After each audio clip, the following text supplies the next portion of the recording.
Hello, I'm Isaac Hayes III, founder and CEO of Fanbase, and I'm here with a very important message. We are at a turning point in the Black community where we must have equity in the apps we use that scale to billions of dollars. But this time, we own the infrastructure, we own the culture, and we shape the future. And Fanbase is the future. Fanbase combines the free functionality of Instagram, TikTok, and YouTube into an all-in-one platform built for the evolution of social media and monetization. With over 1.4 million users, that's real proof that we are shifting the conversation of tech ownership and equity for creators. So right now, I want you to go to startengine.com/fanbase and invest today. The minimum to invest is $399. That gets you 60 shares of stock in Fanbase at $665 a share. This marks a turning point in Black ownership of social media. If we don't take this opportunity to own social media right now, we will always be customers to our own creations. And that can't go on. So once again, go to startengine.com/fanbase and invest today. We must own the platforms where our voices live, our stories matter, and where our culture drives the world. Thank you. Folks, Black Star Network is here. Oh, no punching! I'm real revolutionary right now.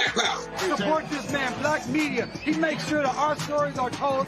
Thank you for being the voice of Black America, Roland. Stay Black. I love y'all. All momentum we have now, we have to keep this going. The video looks phenomenal. See, there's a difference between Black Star Network and Black-owned media and something like CNN. You can't be Black-owned media and be scared. It's time to be smart. Bring your eyeballs home. You dig?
folks, today is Tuesday, November 8th.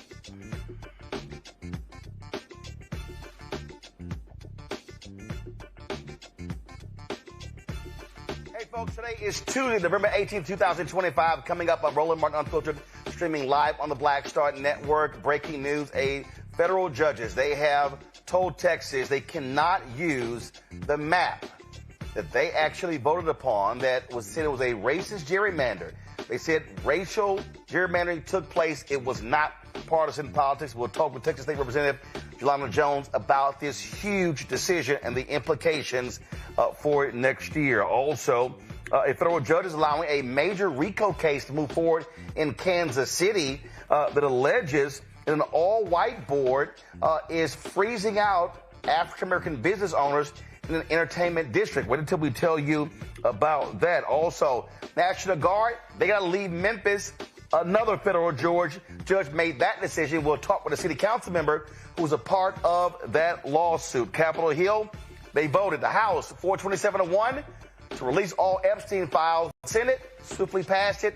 Now goes to Trump's desk for a vote. Speaking of Trump, he literally shamed a reporter on Air Force One. Then he shamed another one in the Oval Office as he defended Saudi Arabia against charges that the prince there was behind the killing of an American journalist.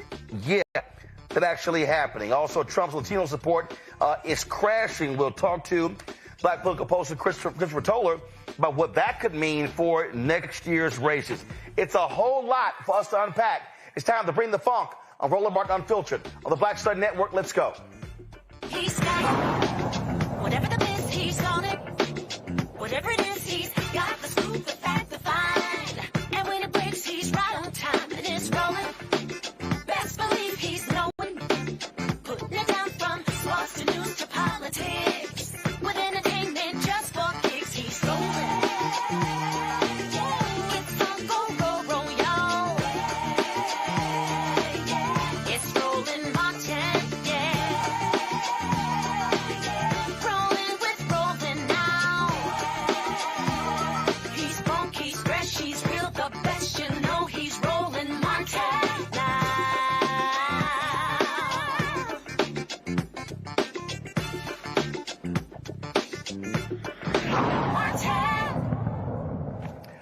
All right, folks, a huge story out of Texas where federal judges have said that Texas cannot use maps that were passed by the legislature. And remember, that map, that set off an entire battle all across the country when it came to the issue of gerrymandering. Donald Trump called Texas Governor Greg Abbott and said, "Get me 5 seats." Abbott said, "Sure, I'll do that." As a result, you had this huge battle to actually pass these particular maps. Well, of course, you remember Democrats walked out and they said, hey, we can't stick around for this. Well, the federal judges have now ruled that, guess what, can't use the maps. And here's the deal. You got Attorney General Ken Paxton saying these far-left judges. Well, the judge who wrote the opinion was a Trump appointee. This is what U.S. Judge Jeffrey Brown said. Again, appointed by Donald Trump. He said the public perception of this case is that it's about politics. To be sure, politics played a role in the drawing, the 2025 map. But it was much more than just politics. Substantial evidence shows that Texas racially gerrymandered the 2025 map. Brown ordered that the 2026 congressional election, quote, shall proceed under the map that the Texas legislature enacted in 2021. Now, of course, Ken Paxton said they're going to appeal this case to the Supreme Court. So here's the deal, all right? This right here, okay, proposed. This is current. So these maps right here, this is exactly right now how everything is constituted. And so what did you have? You had Mark Vesey's seat in Dallas. You had Jasmine Crockett's seat in Dallas. When you go down to Houston, you had, of course, Al Green's seat, the 9th Congressional District. Then you have the 18th Congressional District. That seat has yet to be filled because Abbott has been screwing around. He's even called that special election between Christian Menifee as well as Amanda Edwards to take place January 31st. So those folks would have gone more than 11 months without a member of Congress. This here was the map that Texas actually passed that eliminated it eliminated Crockett's district, eliminated Green's district. They moved Green into the 9th district, moved Green from the 9th to the 18th. And so what that would do, that would eliminate 5 Democrats, 2 of those be African American. Joining us right now, Texas State Representative Jolanda Jones. Of course, she was on the committee, this so-called bipartisan redistricting committee. And here's the deal. They kept saying over and over, Jolanda, they kept trying to tell Democrats, do not talk about fair maps. Do not talk about, in terms of, what's fair and also gerrymandering. They said, no, you have to call it racist gerrymandering. And so here you have this Trump-appointed federal judge saying, indeed, race was at the heart of the changing of these maps. For sure. And you remember, Roland, every time you saw me during the corn break, I kept saying, call it what it is, racist, and it's racist some more. Because our talking points were, it's political, Trump wants 5 Republican seats, blah, blah, blah. And I'm like, no, that's not illegal. So I'm thankful that our fleeing from the FBI and injustice was worth it. But I'm going to hold my fingers, Roland, about the Supreme Court in the Louisiana versus Calais case, because all these Voting Rights Act cases are going to hinge on what the Supremes do in that case. I'm almost certain you're familiar with that. If you're not, I'm happy to explain. Yeah, I mean, look, first of all, because of how the rules are, the only place they can appeal this decision is the United States Supreme Court. Now, people have to understand something, that this decision was a 3-judge panel. Again, Brown, Trump appointee, who also clerked for Greg Abbott. Okay. Then you have, and this same person was a former Texas Supreme Court justice. You have another federal judge appointed by President Barack Obama. And then you had another judge, Jerry Smith, appointed by Reagan, cast a dissenting vote. He's going to release his own opinion. And so, it's now here's the issue. Timing now dictates this, because the deadline to file for next year is December 8th. December 8th. December 8th. So the problem is we're like 3 weeks away. So here's the issue. They can appeal, but if the Supreme Court doesn't take it up and again, the Supreme Court does have a precedent where they've done this before. They did it in Louisiana and in Georgia, where they said, hey, even though a lower court ruled this, we're going to freeze everything in place. So they could freeze, not the current map. They could freeze this proposed map by saying, well, we know what they said, but it's too late to make any changes, so we're going to freeze this in place. But they could also say, we're going to go to the lower court and freeze it in place and still hear the arguments later. So you don't know, but the bottom line is Republicans, they are banking on this right-wing court siding with them. I agree with that, Roland. And here's the deal. If the Calais case out of Louisiana, if the Supremes keep the Voting Rights Act, Section 2 of the Voting Rights Act, then I think that the Supremes are going to affirm what this 3-judge panel did. But if they eviscerate the Voting Rights Act, where they're saying to comply with the Voting Rights Act, where you create a district based on race, like they did in Louisiana, because they cut a black district out, and in order to remedy them cutting out a black district, then Louisiana created a second black district. Then the non-black folks sued on that 2024 map, and that's where we are. What's really interesting about the case out of Louisiana is that the Supreme Court had them argue that case in March of this year, and then had them come back on October 15th to re-argue, which is incredibly rare. And the issue is the Voting Rights Act constitutional? Does the Voting Rights Act violate the 14th and 15th Amendment? So I don't know where they're going to land. Stare decisis has always said, since we got the Civil Rights Act, that the Voting Rights Act, Section 2, and the 14th and 15th Amendment Equal Protection Clause work together. So this is the first time we've had a Supreme Court saying, does the Voting Rights Act, Section 2, violate the 14th and 15th Amendment? In other words, is the Voting Rights Act constitutional? That scares the shit out of me. Well, true story. Well, here's the other thing here, okay? So the Supreme Court previously ruled that if it's a partisan gerrymandering, they serve no role, no purpose. It's left up to the states. But the Supreme Court, depending upon this Louisiana case, the Supreme Court can still rule on racial gerrymandering. Here's the problem for Texas. Texas decided to argue before the courts, oh no, this was a partisan gerrymander. Here's the problem. Trump was so stupid, thankfully, that his own Department of Justice sent a letter to Texas saying, this map, they said this map was racially done. Texas was in court arguing that this map had no racial intent in it. So they were supporting that. So then all of a sudden the letter comes. What then happens? Abbott, in his proclamation calling for a special session, says we have to do this in response to the Department of Justice letter. So this is what Judge Brown said, which is hilarious. Judge Brown literally writes, the governor explicitly, first of all, Brown said, I'll read the Texas Tribune story. Brown said it was difficult to analyze the DOJ letter because it contained, quote, so many factual, legal, and typographical errors. But the fact that the state leaders had pointed to the letter repeatedly as the impetus for redistricting was enough. Quote, the governor explicitly directed the legislature to draw a new U.S. House map to resolve DOJ's concerns.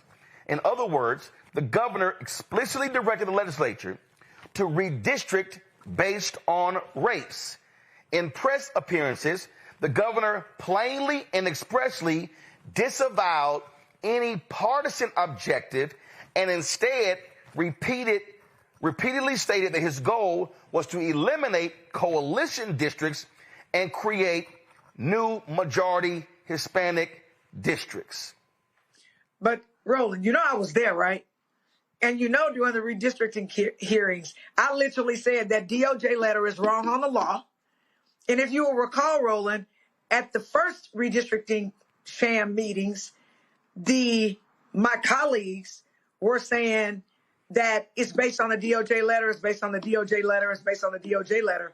By the time they got to the actual hearing at the Capitol, somebody told them, hey, man, this is actually racist. Y'all now have to say it's partisan. So my colleagues, the Republican ones, at one stage of the game were saying we're relying on the DOJ letter. Right. And then right after that, after somebody said y'all dumb, y'all stupid, y'all racist, then they flipped the script, which all that testimony came out in the hearing. And I kept saying to my Democratic colleagues who did not want to call racism, right. You got to call it racism. You heard me, Roland, say, listen, you got to call it racism. You and I were on the same page. Listen, I talked to Tarrant County Commissioner Lisa Simmons. She said to me that they were at a rally in Tarrant County and they were handed the language to say, and all these Democrats kept getting up there, kept saying, fair maps. And she was like, what the hell are y'all doing? So when she went up, she says, no, these are racist, gerrymandered maps. And you kept saying, hey, dumbasses, if you don't say racist maps, we're going to lose. When we go to court, they're going to use your own words against you. So here's the deal. So Abbott's problem is they use their own words. In fact, this is so hilarious. Abbott released a statement. He said that it was absurd to say the maps were drawn with discriminatory intent. He said the legislature redrew our congressional maps to better reflect Texans' conservative voting preferences, and for no other reason. This ruling is clearly erroneous and undermines the authority of the U.S. Constitution assigned to the Texas legislature by imposing a different map by judicial edict. Dude, you literally put the DOJ letter in your proclamation. He did. But Roland, here's the shit show that is now going on right now. Currently, Congressman Green filed for Texas 18, right? Because in the new maps, 65% of the new Texas 18 came from Texas 9. It had only stayed 25% intact. You cannot file for two separate seats. Right. You can't be on the ballot. So Congressman Green has got to decide, do I come back out of Texas 18, right, and file for Texas 9? Because right now, his Texas 9 is what it is currently. Because if the Supremes come back after it and they say, no, we've changed the Voting Rights Act, it violates the 14th and 15th Amendments of the equal protection of the Constitution, then he's shit out of luck and he's out. He's the person with the hardest decision to make. Well, first of all, let's be real clear. He is a hard decision. Again, everybody watch it. This is the current map. This is the current map right here. Okay? This is the current map. All right?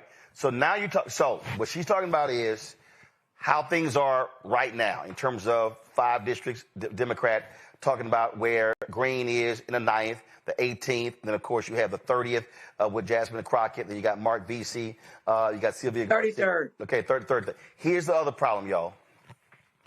This is the proposed map. So here's the issue. This is the problem. Okay, the deadline is December 8th. So here's a conundrum for Green, but also Crockett. Because Crockett has to decide, well, do I file to run in the new district, which is where Vesey is? Vesey is talking about possibly running for Tarrant County judge. Crockett may run for the United States Senate. And so here's the it's all this stuff going on. So to your point, because you don't know what the Supreme Court's going to do, the limbo is very simple. Will the Supreme Court freeze in place the new Republican map, or will they say, let's freeze in place the old map? That's literally where we are. So Congressman Green, as I said before, he's going to get reelected in the current Texas 9. Under the new Texas. I'm sorry, when you say the current Texas 9, meaning like what it is now. Right, what it is now, meaning he's been there 20 years. There you go. His original 9th congressional district. Got it. Right. But the new 9th literally has been created for a Republican. So, and they took 65% of his current Texas 9 and moved it into 18. And moved it into 18. So he has to decide, do I file? He's already filed for 18. Right. Which was $3,200.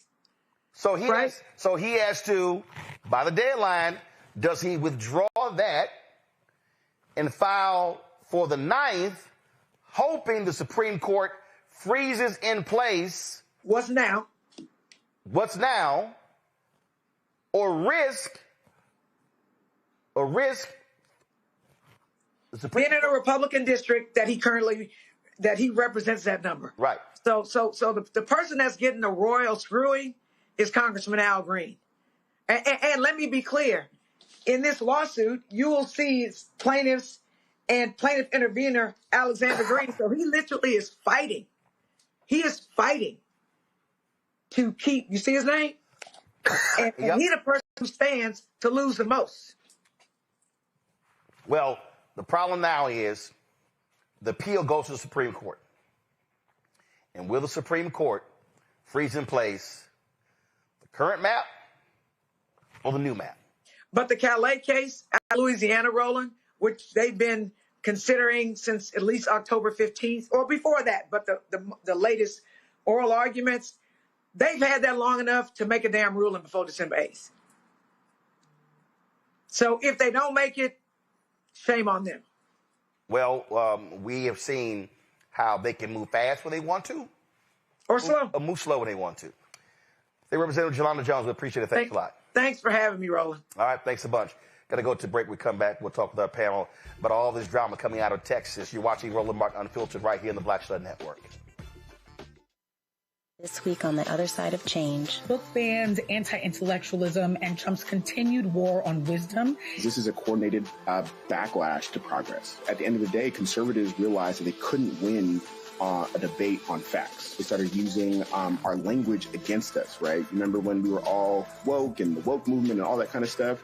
Now everything is anti-woke, right? When we were talking about including diversity, equity, inclusion, and higher education, now it's anti-DEI. All this are efforts to suppress the truth because truth empowers people. You're watching The Other Side of Change only on the Black Star Network.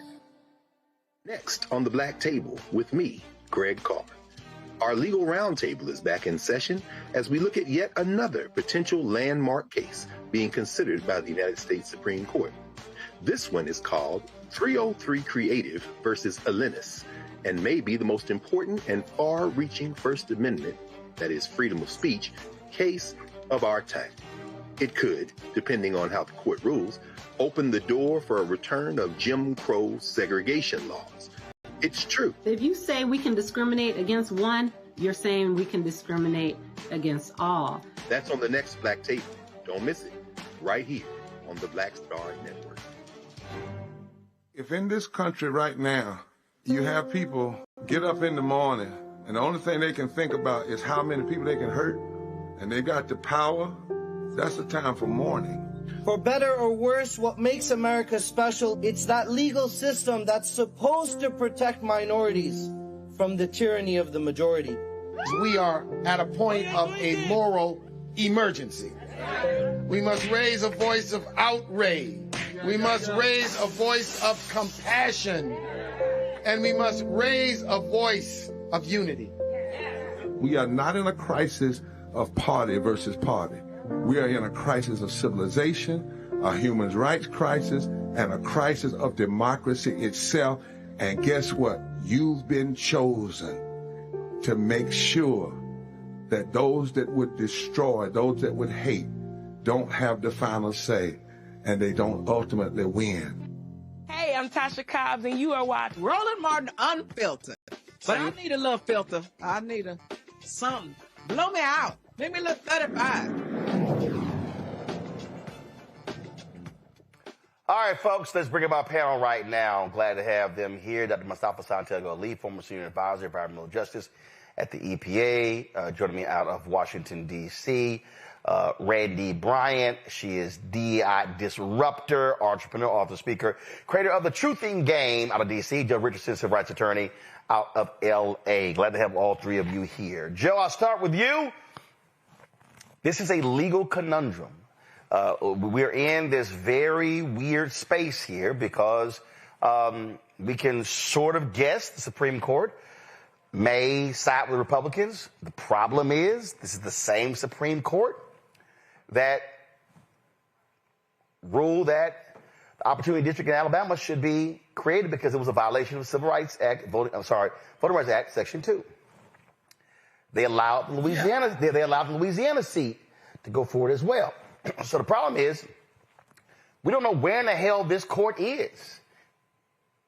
Yeah, we don't know where they are, and we don't know whether or not they would look to preserve the status quo. Often, when there is an early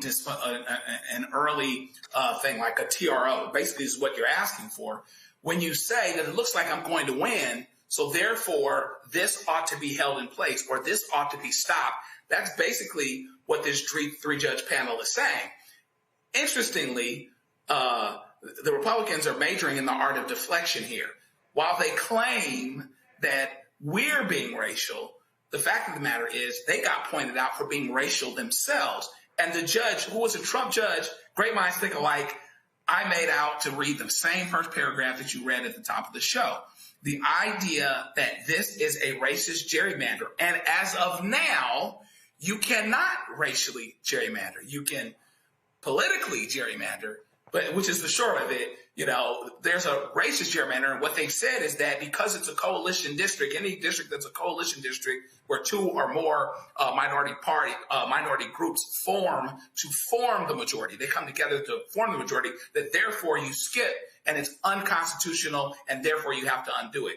And that's patently wrong, and that's what this decision said. But the question becomes, to your point, what this Supreme Court is going to do on this Louisiana case. Because if they decide that a racist gerrymander, a race-based gerrymander is okay, and not just if there's some incidental effect, then theoretically we would be out of luck.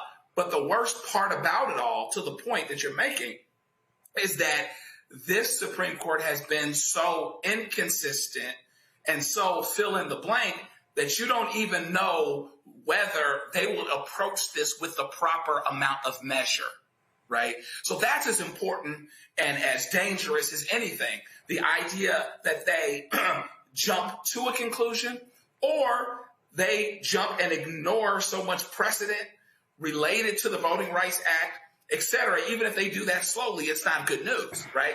But in any event, the Republicans know that the decision that happened today is bad news. And this reminds you, Donald Trump will never fail. He talks before he thinks, and he says things, and he has people in the Justice Department write things and misspell them and not do it the right way, even where they're incomplete sentences. They have them say things where now the judge has used their very words against them. This is what happens when you speak before you think, when you're not strategic. It's not, oh, let's just hammer it. Let's just do what we want to do. We'll worry about the rules later. There are some judges, including, as it turns out, some Trump judges that are worried about the rules and that are concerned about the rules. And so this is a sound decision. We just have to see how long it lasts. You know, Mustafa, again, this is a whole lot that's going on here. And what's hanging in the balance really is these 5 seats going to be critical. And also, if I'm correct, and I got to pull it up, I think California, their measure also was contingent that if Texas seats got reversed, then their thing doesn't take effect. So there's like a whole domino effect here. Yeah, there definitely is. I think the question will also be, there are a couple of others who have already done some gerrymandering, also Missouri and I believe it was North Carolina as well. You know, as you said, it's the dominoes continue to fall, but maybe the dominoes need to fall because we shouldn't have gerrymandering. We should make sure that we have fair maps. You know, it's interesting, you know, we come on the show and we continue to raise that these people are not ready for prime time. You can tell it by, you know, the documents that they put forward that are not prepared, you know, properly, which blows my mind. I remember going through review after review after review of documents whenever we were, you know, submitting different types of things. And then for them to actually get their hand caught in the cookie jar, you know, that July 7th letter from the Civil Rights Division. So, you know, that they continue to make mistakes. But we also understand that there are courts that often will, you know, support them, even though they're not bringing forward everything that would normally be necessary. The other thing that I want to say real quickly, Roland, is that, you know, I appreciate not only this show and the Congresswoman who was on and others who continue to make sure that we don't sugarcoat stuff. Because when we sugarcoat stuff and we don't call it what it is, Joe just said it, you know, racial gerrymandering is illegal. We got to continue to make sure that we're doing that. And then the last thing is, of course, you know, you had mentioned about the Supreme Court and how quickly they might move. We remember in 2021, that heartbeat law there in Texas, I think it was U.S. versus Texas, was one of those cases that moved rather quickly. I believe it was around 39 days. So folks should still continue to you know, stay focused, continue to push, continue to highlight these injustices that are going on, because nothing is settled until it's settled. You know, the thing that we have to understand here, Randy, is that these are monumental decisions. This is not just about, okay, 5 members of Congress. It's who people are going to be represented by. And we can't overlook that. And when we talk about who they're represented by, that also then impacts millions and billions of dollars.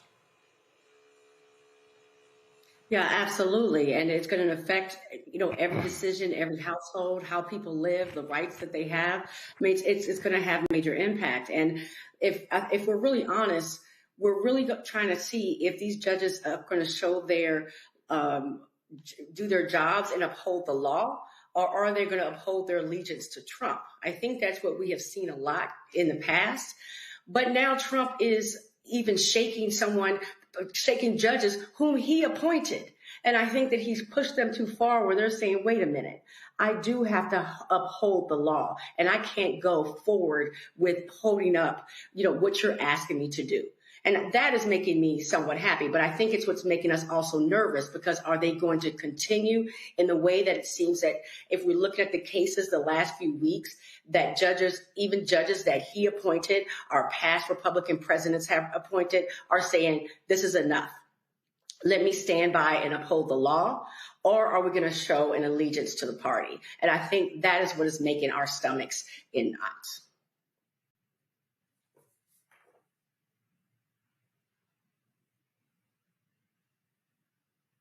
And, you know, what you've seen is this schizophrenic court with their rulings. And so we don't know, but we're certainly going to stay on top of this, because this has huge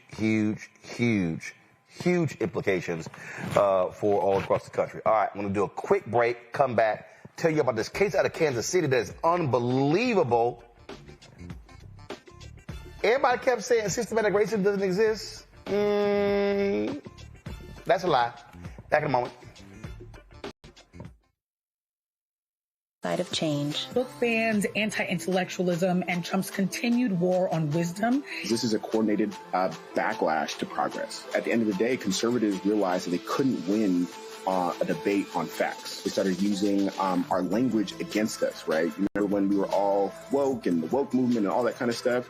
Now everything is anti-woke, right? When we were talking about including diversity, equity, inclusion, and higher education, now it's anti-DEI. All this are efforts to suppress the truth because truth empowers people. You're watching The Other Side of Change, only on the Black Star Network. Next on the Black Table with me, Greg Carr. Our legal roundtable is back in session as we look at yet another potential landmark case being considered by the United States Supreme Court. This one is called 303 Creative versus Alennis, and may be the most important and far-reaching First Amendment, that is freedom of speech, case of our time. It could, depending on how the court rules, open the door for a return of Jim Crow segregation laws. It's true. If you say we can discriminate against one, you're saying we can discriminate against all. That's on the next Black Table. Don't miss it. Right here on the Black Star Network. This week on A Balanced Life with Dr. Jackie, are you looking for clarity on your believer's journey? Are you finding it difficult to really find your lane and stay in your place? Do you think that you have what it takes to build a sense of community even in these difficult times, knowing that God has got your back? Well, this week on A Balanced Life with Dr. Jackie, we're talking about just those things. I have the courage to walk through this tough season because they're going to come. You meet the friends that have a belief system like yours. A believer's journey this week on A Balanced Life with Dr. Jackie on Black Star Network.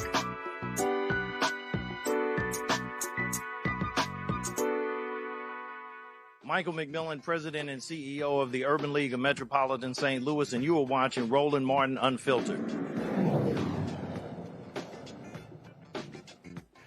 A federal judge is letting a major RICO lawsuit move forward in Kansas City against an all-white board that is accused of running Westport's nightlife scene like a racist cartel. At the center is a secret good neighbor agreement allegedly used to shut out black-owned businesses. Audio recordings show board members threatening owners who wouldn't comply. The lawsuit says they even kept a banned playlist targeting popular black artists. Judge Roseanne Ketchmark now says there's enough evidence of a coordinated discriminatory conspiracy to proceed to trial. Attorney Cecilia Brown, who filed the lawsuit, joins us right now. Glad to have you here on Roland Martin Unfiltered. Thank you so much for having me. What the hell? That is precisely what I said. What we have in front of us is a racketeering scheme.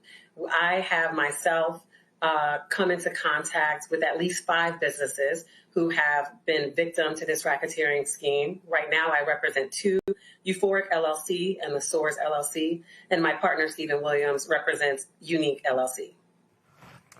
Okay, so how long has this been allegedly going on? So we have recorded audio from the past executive director of the Westport Community Improvement District saying that they have been doing this since 2013. And so for folks who are not from there, describe this Westport area. What is this area? For sure. So Kansas City has 3 major entertainment districts. One of them is the Westport district.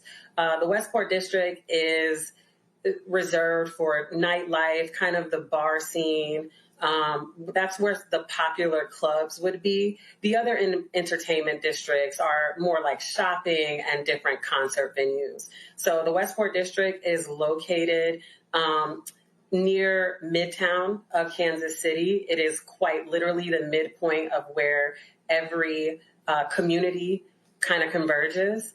And so to learn that there has been such a scheme to make sure that Black entrepreneurs are not able to benefit in the same place that they take Black dollars, it wouldn't be a surprise to Kansas Cityans, but it's huge as a legal case in Kansas City. So this Westport area, so what you're saying is like if you go to Kansas City, it's the entertainment sort of mecca where people are going to go.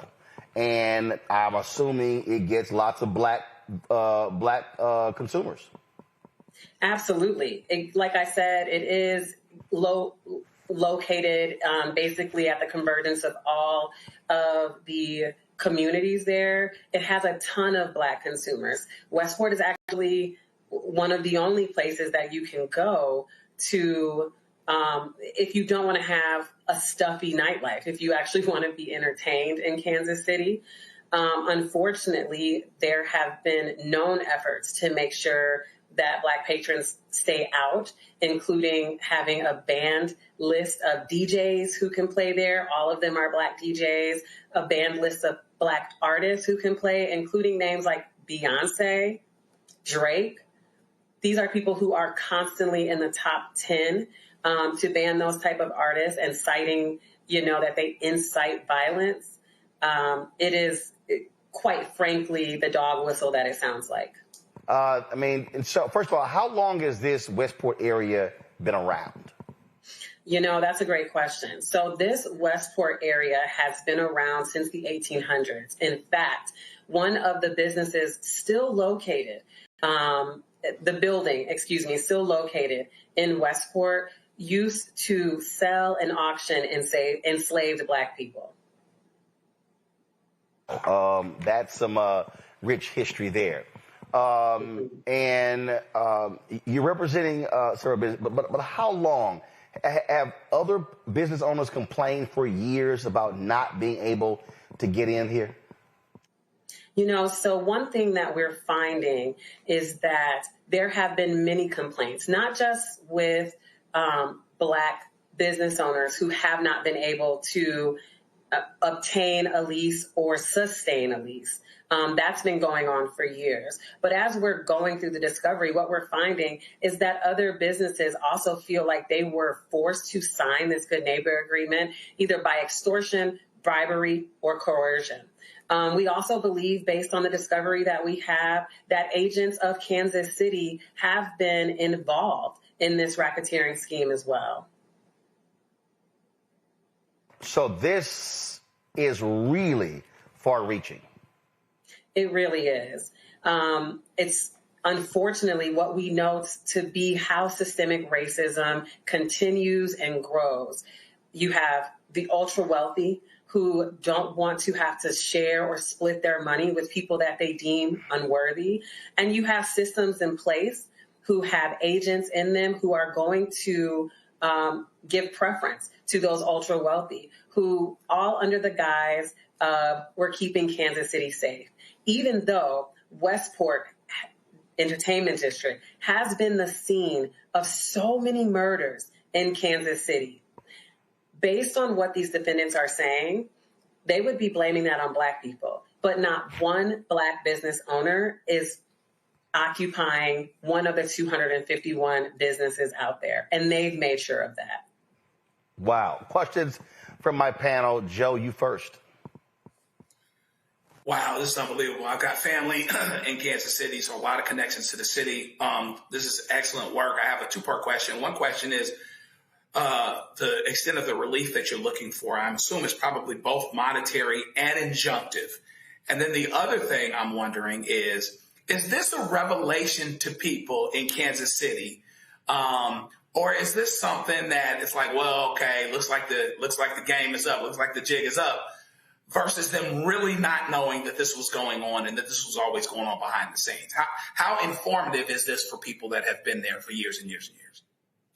Thank you for those questions. So first, this is not a revelation to the people in Kansas City. If you look at any of the thousands of comments that have been left on different media websites about this, Black people and brown people know that this is what's going on. I think the revelation is coming to those property owners and those CID members that someone is finally standing up and having the resources to fight back.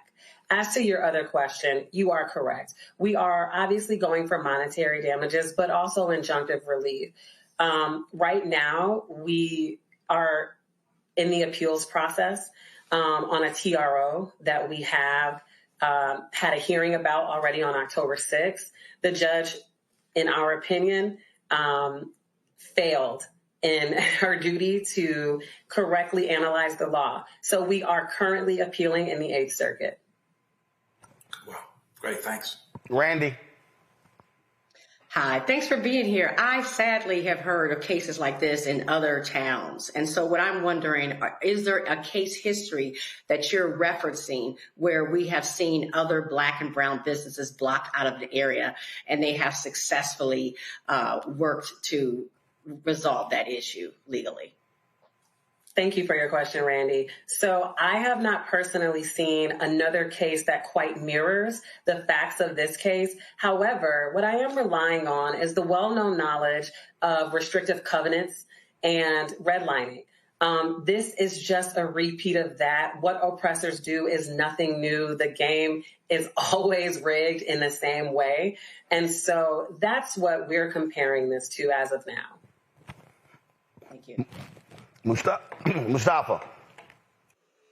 Yeah, well, again, thank you for everything that you're doing. You know, I was listening and I was thinking this is like a 21st century burning down of Black businesses without the fire. I'm just curious about how do we help our folks to have a better understanding of navigating these types of situations? I know there's a legal process, but there's also an educational process, I would assume. Thank you for that question, Mustafa. I think that's one of the most important questions that I could have answered tonight. You know, unfortunately, because Black people were kept out of business for so long, we haven't always had the resources. We don't know when someone is breaching a contract. We don't know when we're being taken advantage of. And so with this case, what we hope to do is garner national attention to educate people that this is what's happening and this is what it looks like. I know in Kansas City, the Jackson County Bar Association holds kind of lunch and learns for citizens and residents to come in and kind of learn some of those basic legal tenets, whether it be in contract law and criminal law, to try to better educate the residents. And I think that there are many local African American bar associations that do the same thing. This is the reality of being Black in America. And thank goodness there are lawyers, and we can't wait to see this proceed forward to see what the response is. So, Cecilia, great job, and keep us abreast of what happens in this case.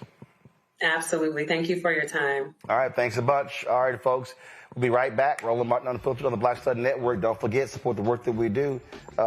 We cover stories just like this. It's really important for us to be able to tell our story. If you want to join our Bring the Funk fan club, use the Stripe QR code. You see it right here, bottom left-hand corner. PayPal's R Martin Unfiltered. Venmo's RM Unfiltered. Zelle, Roland at RolandSMartin.com. Roland at RolandMartinUnfiltered.com. Check some money order. Make it payable to Roland Martin Unfiltered.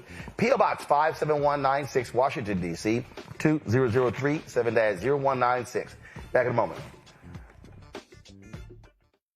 This week on A Balanced Life with Dr. Jackie, are you looking for clarity on your believer's journey? Are you finding it difficult to really find your lane and stay in your place? Do you think that you have what it takes to build a sense of community even in these difficult times, knowing that God has got your back? Well, this week on A Balanced Life with Dr. Jackie, we're talking about just those things. I have the courage to walk through this tough season because they're going to come. You need the friends that have a belief system like yours. A believer's journey this week on A Balanced Life with Dr. Jackie on Black Star Network.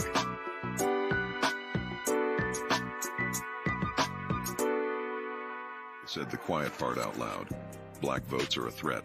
So they erased them. After the Supreme Court gutted the Voting Rights Act in 2013, Republican legislatures moved fast. New voter ID laws, polling place shutdowns, purges of black voters from the rolls. Trump's Justice Department didn't stop it, they joined in. In 2018, his DOJ backed Ohio's voter purge system, a scheme that disproportionately erased black voters. Their goal, erase black votes and political power. Yeah, that happened. These are the kinds of stories that we cover every day on Roland Martin Unfiltered.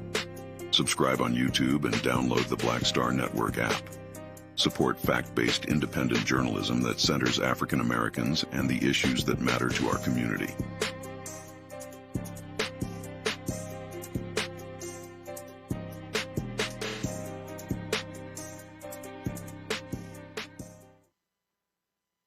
Next on the Black Table with me, Greg Carr. Our legal roundtable is back in session as we look at yet another potential landmark case being considered by the United States Supreme Court. This one is called 303 Creative versus Alennis and may be the most important and far-reaching First Amendment, that is freedom of speech, case of our time. It could, depending on how the court rules, open the door for a return of Jim Crow segregation laws. It's true. If you say we can discriminate against one, you're saying we can discriminate against all. That's on the next Black Table. Don't miss it. Right here on the Black Star Network. Violent white supremacy is, quote, the most persistent and lethal threat in the homeland. The greatest terrorist threat to the homeland is the homegrown violent restraint, including hate crime committed on behalf of some kind of white supremacist ideology. They are coming after everything in Black America. MAGA and Donald Trump are specifically targeting Black America. They are going after the money. Attack Black Lives Matter. Attack critical race theory. Attack DEI. MAGA wants to defund Black America. This is a perfect example of their desire to completely degrade and de-emphasize Black people.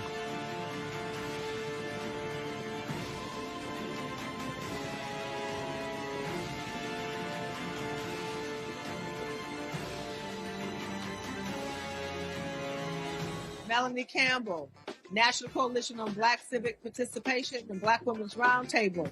And we are watching Roland Martin Unfiltered all day, every day, 24/7. Spread the word.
Well, folks, all of the Jeffrey Epstein files are going to be released. The House voted 427-1.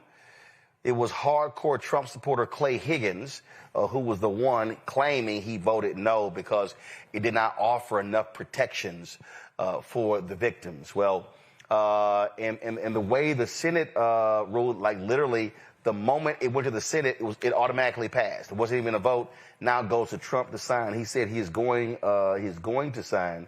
And this was after many of those victims stood outside of Capitol Hill today, demanding action. They were led there by Republican Thomas Massie of Kentucky, who has been one of the leading voices on this issue. And again, they testified. They were putting pressure. Congressman Roland was one of these people. And you may have noticed during Sunday's football games, this commercial here was put out by the victims that also put a face on this absolutely crazy sex trafficking case.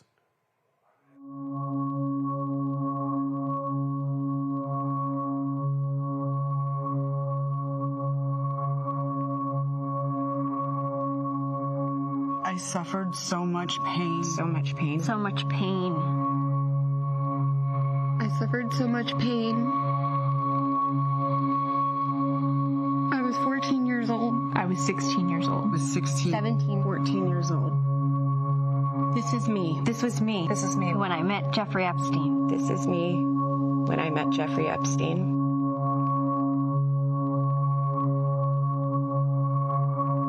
There are about 1,000 of us.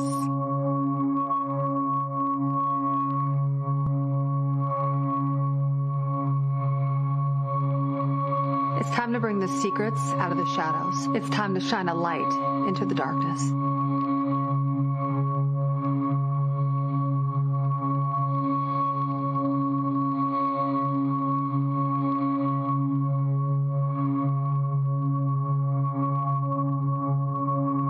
Folks, again, maximum pressure being applied. That happened also. They stood in front of the Capitol today testifying. And what was interesting was to listen to Speaker Mike Johnson just offer more complaints and complaints and complaints. He was blaming Democrats for the problem. He was doing all of that. And it was falling on deaf ears. And so he tried everything. Mike Johnson tried everything not to allow this to come to pass. And remember, it was that Arizona Democrat who was elected to fill the seat of her deceased father, who was the 218 vote to discharge for the discharge petition, forcing this to be voted upon on the House floor. They had no choice whatsoever to do this, and so he never wanted this day to come. And listen, the White House is putting pressure, meeting with Republican members like Lauren Boebert. And she was like, no, the victims deserve to have this. And so even Trump could not get some of his biggest supporters. He has been in a war of words. He's been a war of words with Marjorie Taylor Greene over this issue. I mean, this has been an extremely contentious battle for some time. And I tell you, it turned into a bipartisan deal. And Trump and the Republicans did not want these files to be released. Not sure why, but they did not want them to release. Here's one of the Epstein survivors speaking today. And for too long, truth has been buried, survivors have been silenced, and powerful people have been protected. And today we stand in a moment that will decide whether our government still belongs to the American people or to those who prey on them. Because when mountains of evidence and decades of victim reports across 5 administrations still lead to sweetheart deals or no prosecution at all, this isn't just one case gone wrong. It's an institutional failure on a historic scale, and every member of Congress and this administration must answer for that failure.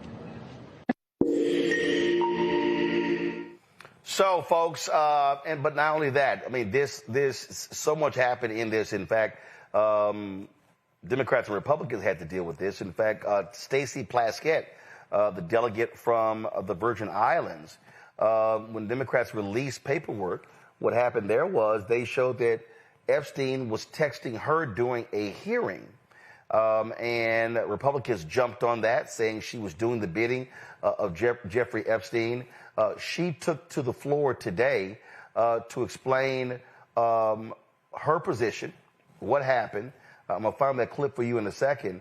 But it really was an unbelievable day as the House and the Senate had to vote on this particular issue. And so give me one second. So here we go. Here's the actual moment of Plaskett speaking and addressing her critics on the floor of the U.S. House. Watch this here. I first want to give you all a sense of what was happening that day. Everyone knows at that hearing in February, the entire country was watching. As Michael Cohen decided he was going to finally give up information about what was happening in the Trump world, the Trump enterprise. And at the beginning of that hearing, the ranking member, Jim Jordan, had the disrespect to Elijah Cummings, may he rest in peace and his name be a memory, after not allowing Mr. Jordan to shut the committee hearing down. And I turned to Mr. Jordan and told him to have respect for the chair and to basically shut up. And that moment went viral. And I began to get innumerable texts from friends, from foes, from constituents about what was happening in that hearing. And I got a text from Jeffrey Epstein, who at the time was my constituent, who was not public knowledge at that time that he was under federal investigation, and who was sharing information with me. Now, I heard recently from someone that I was seeking advice from him. Let me tell you something.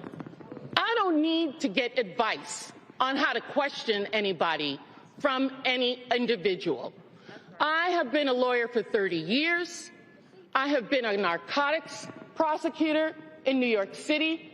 I have had the honor of being a political appointee at the Justice Department after September 11th as a Republican appointee in the Bush administration. I know how to question individuals. I know how to seek information. I have sought information from confidential informants, from murderers, from other individuals, because I want the truth, not because I need them to tell me what to say. And if you look at the transcript, you will see that I questioned Michael Cohen for 5 minutes. The Washington Post only shows you 30 seconds and takes from it one individual's name that I got from Jeffrey Epstein and didn't know who the individual was, and put that individual with a host of other individuals that I felt the committee should subpoena. They've never been subpoenaed. They've never been questioned. Wild day on Capitol Hill. Randy, what say you about what took place today? Why Republicans fought real hard for these files not to be released. You don't fight that hard unless you don't want some stuff revealed to the public.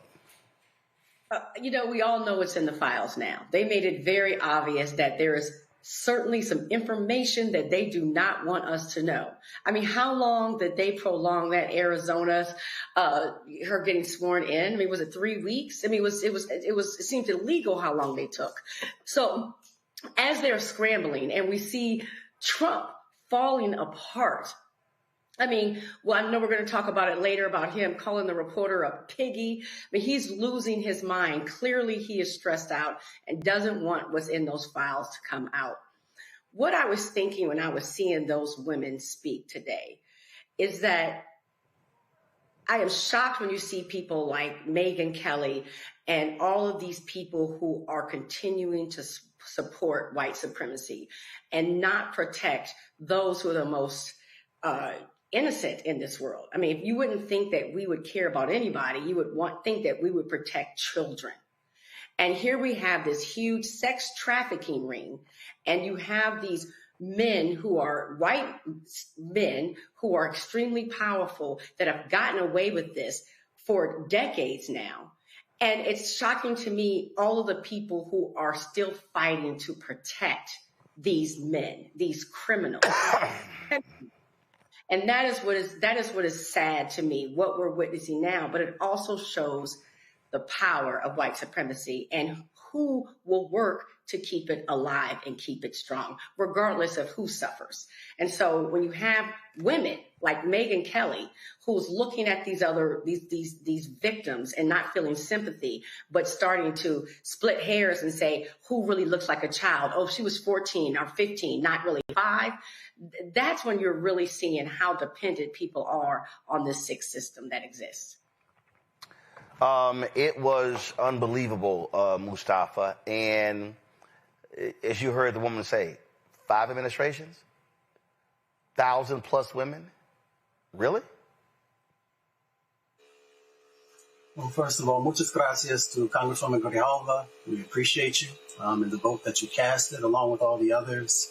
You know, it's really interesting. You know, we've had predators who have been allowed to roam free for decades upon decades upon decades now, never allowing, you know, these young girls to move out of sort of the hellish situation that they've had to deal with after they were assaulted. And, you know, we've got this, we forget that folks need to be able to heal, and for you to be able to heal means that you have to be able to have justice, and that's what they've been asking for. They've been asking for folks to put a spotlight on this. They've been asking to make sure that people are brought to accountability who took advantage of them, who raped them, the pedophiles, all these different types of folks. And Randy laid it out. It is about power and privilege, being able to escape, you know, from the law. Because, you know, yes, Jeffrey Epstein and his partner were arrested after a long, long time, but there may be thousands of men who are out there who are still walking these streets. So we should be very clear about what sex trafficking is, how it impacts folks, and that it has to be addressed. It doesn't matter if somebody is a billionaire or a millionaire, or if there's someone who's driving a bus. If you're a part of those types of things, then you have to be brought to justice. Joe? Yeah, I mean, and now this is the next battleground. The next battleground is now to make sure that everything that's supposed to come out comes out, and it's not clouded under the guise of an investigation. Well, this part is under investigation, so this can't be released. I think that there are people that are going to know if something is missing that's not released. And at the risk of oversimplifying it, how do we know?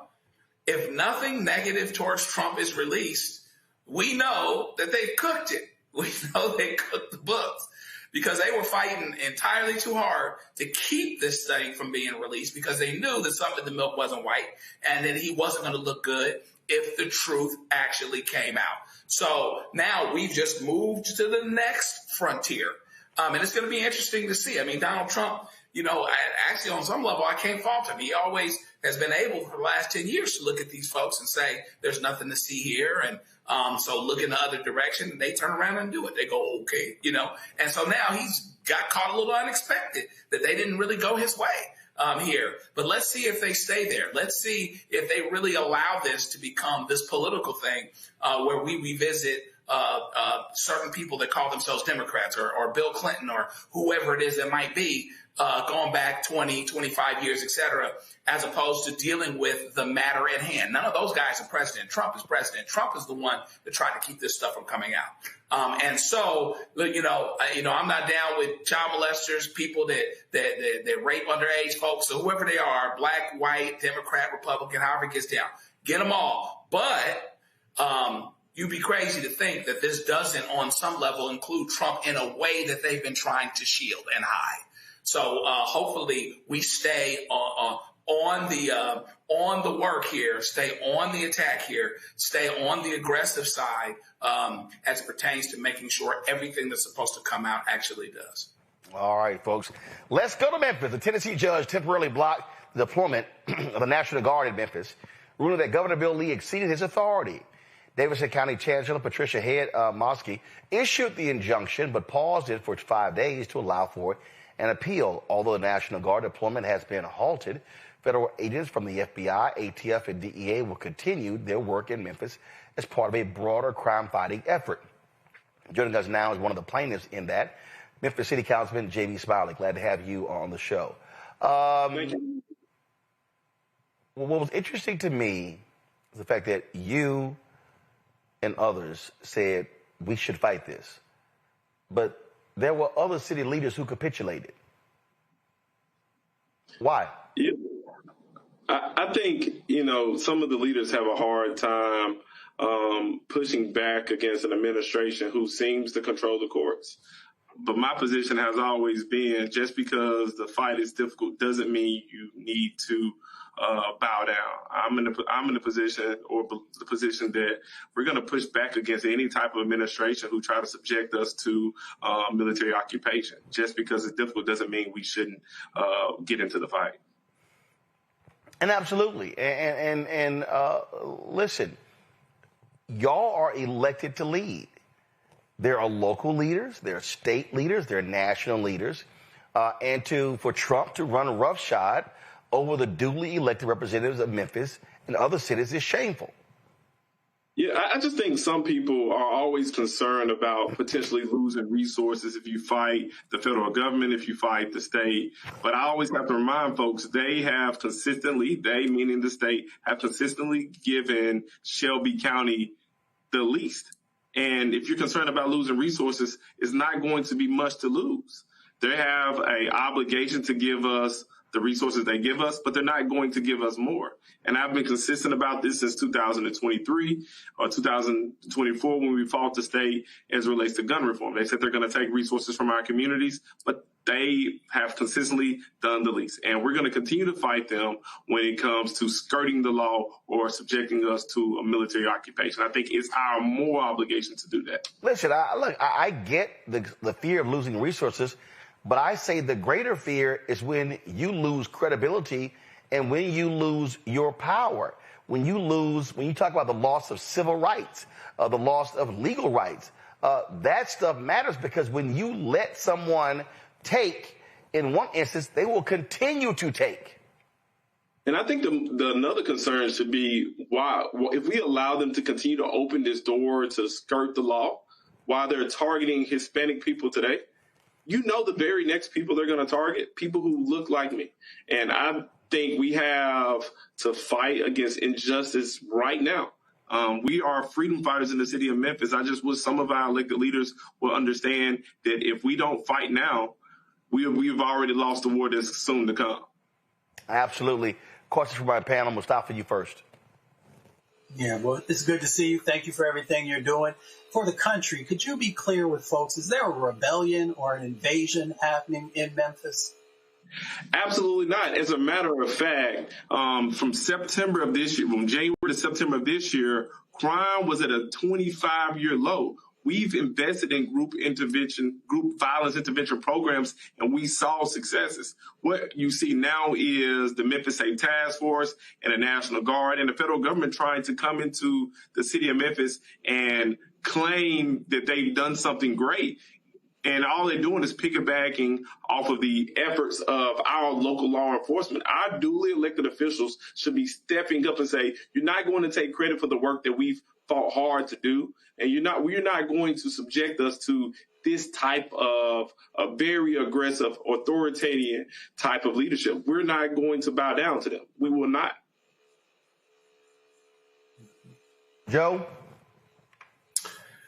Hello, sir. Tell us about the discussions that you've had with local law enforcement. This is happening everywhere, and the discussions I've had with local law enforcement here in California are like, whether it's ICE or whether it's, we don't have the problem with the governor per se, but anytime there's a militarization of a local area, It seems to uproot and undermine the goodwill that good law enforcement folks are really trying to put in the ground for those rainy days when they need to be trusted, when they need to be believed, which is all the time.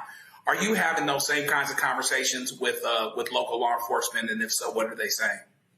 Well, absolutely. Today we had a press conference along with the county mayor, Lee Harris. And one of the things that one of the community groups noted was they've been building good rapport with local law enforcement officers, particularly with the Hispanic community. But now their trust has eroded. And that's the same concern that you hear some of the local law enforcement officers. We've built or started building good rapport, particularly after what happened with Tyree Nichols. It's very hard to build good rapport when you have a tragedy like that occur. And when you're starting progress and now you have this occur, it's very difficult for them to say, hey, trust us now, especially when you have, the federal agencies coming in and uprooting families in our neighborhood.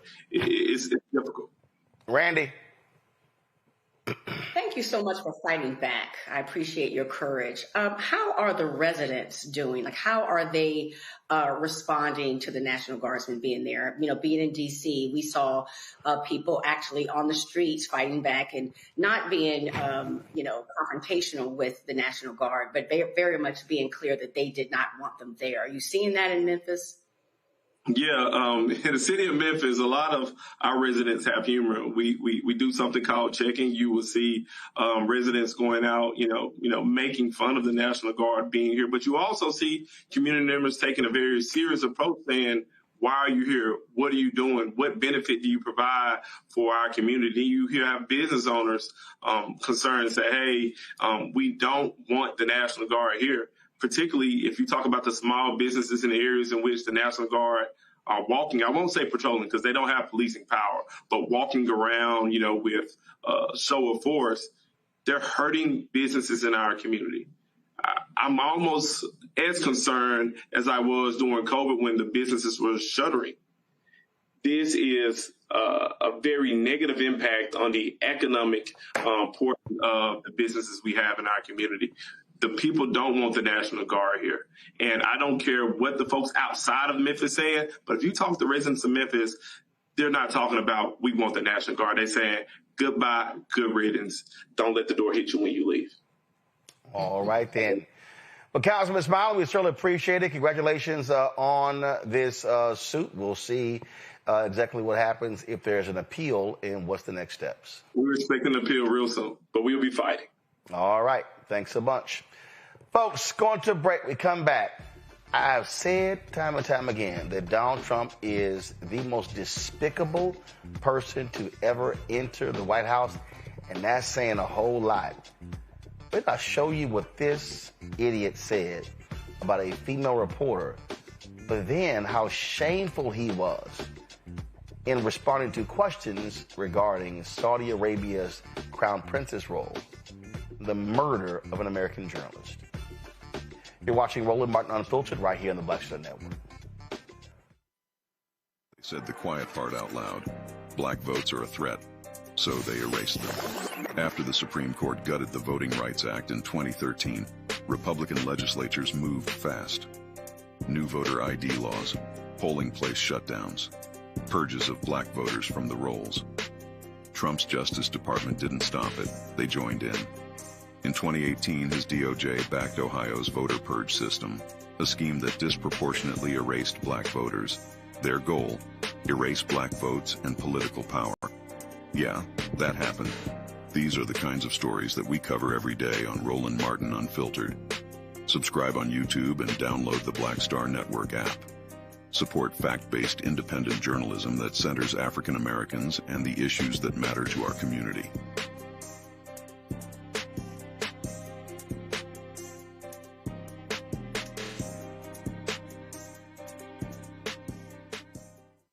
If in this country right now, you have people get up in the morning and the only thing they can think about is how many people they can hurt, and they got the power, that's the time for mourning. For better or worse, what makes America special, it's that legal system that's supposed to protect minorities from the tyranny of the majority. We are at a point of a moral emergency. We must raise a voice of outrage. We must raise a voice of compassion. And we must raise a voice of unity. We are not in a crisis of party versus party. We are in a crisis of civilization, a human rights crisis, and a crisis of democracy itself. And guess what? You've been chosen to make sure that those that would destroy, those that would hate, don't have the final say, and they don't ultimately win. Hello, I'm Bishop T.D. Jakes, and you're watching Roland Martin Unfiltered.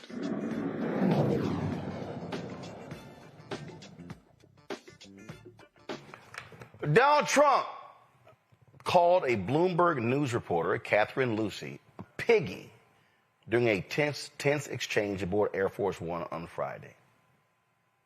Look at this ingrate. So he dictated a couple of memos to himself to be brief. You're going to find out what did he know with respect to Bill Clinton, with respect to the head of Harvard, with respect to all of those people that he knew, including J.P. Morgan shares. Sir, Yeah, is Jennifer, there go ahead. something Go ahead. incriminating in the file, sir? Quiet. Venezuela, sir, you've had a lot of meetings on Venezuela. I know you can't tell us what your next steps will be, but can you say... So he dictated a couple of memos to himself to be brief. You're going to find out what did he know with respect to Bill Clinton, with respect to the head of Harvard, with respect to all of those people that he knew, including J.P. Morgan shares. Sir, Yeah, is Jennifer, there go something ahead. Go ahead. incriminating in the file, Venezuela, sir? Venezuela, sir, you've had a lot of meetings on Venezuela. I know you can't tell us what you're... Piggy, do you know how despicable this man is? In fact, that was the video. This is what it looked like, a photo of the incident.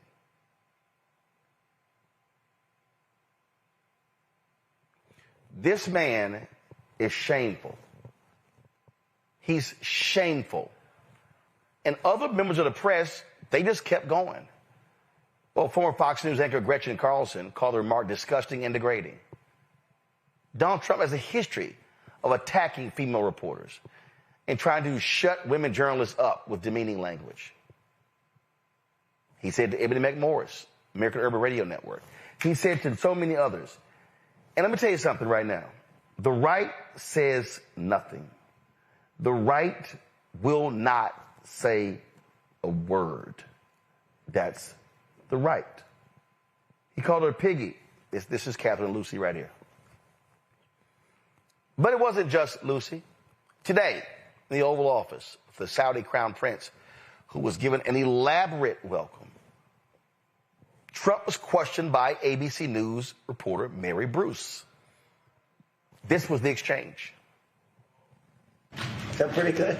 Mr. President, why wait for Congress to release the Epstein files? Why not just do it now? You know, it's not the question that I mind, it's your attitude. I think you are a terrible reporter. It's the way you ask these questions. You start off with a man who's highly respected, asking him a horrible, insubordinate, and just a terrible question. And you could even ask that same exact question nicely. You're all psyched up. Somebody psychs you over at ABC. You're going to psych it. You're a terrible person and a terrible reporter. As far as the Epstein files is, I have nothing to do with Jeffrey Epstein. I threw him out of my club many years ago because I thought he was a sick pervert. And I guess I turned out to be right. But you know who does have? Bill Clinton, Larry Summers, who ran Harvard, was with him every single night, every single weekend. They lived together. They went to his island many times. I never did. Andrew Weissman, I hear. All these guys were friends of his. You don't even talk about those people. You just keep going on the Epstein files. And what the Epstein is a Democrat hoax to try and get me not to be able to talk about the $21 trillion that I talked about today. It's a hoax. Now, I just got a little report, and I put it in my pocket, of all the money that he's given to Democrats. He gave me none, zero, no money to me. But he gave money to Democrats. And people are wise to your hoax, and ABC's your company, your crappy company, is one of the perpetrators. And I'll tell you something. So why not just sign it down? I think the license should be taken away from ABC because your news is so fake and it's so wrong. And we have a great commissioner, the chairman, who should look at that, because I think when you come in and when you're 97% negative to Trump and then Trump wins the election in a landslide, that means obviously your news is not credible and you're not credible as a reporter. So I've answered your question. You should go and look at the Democrats who received money from Epstein, who spent their time. Larry Summers was with him all the time. Abusive, gross, despicable. Mary Bruce, this is Mary Bruce. She was doing her job. See, what he can't stand, he cannot stand when women challenge him. It drives him crazy.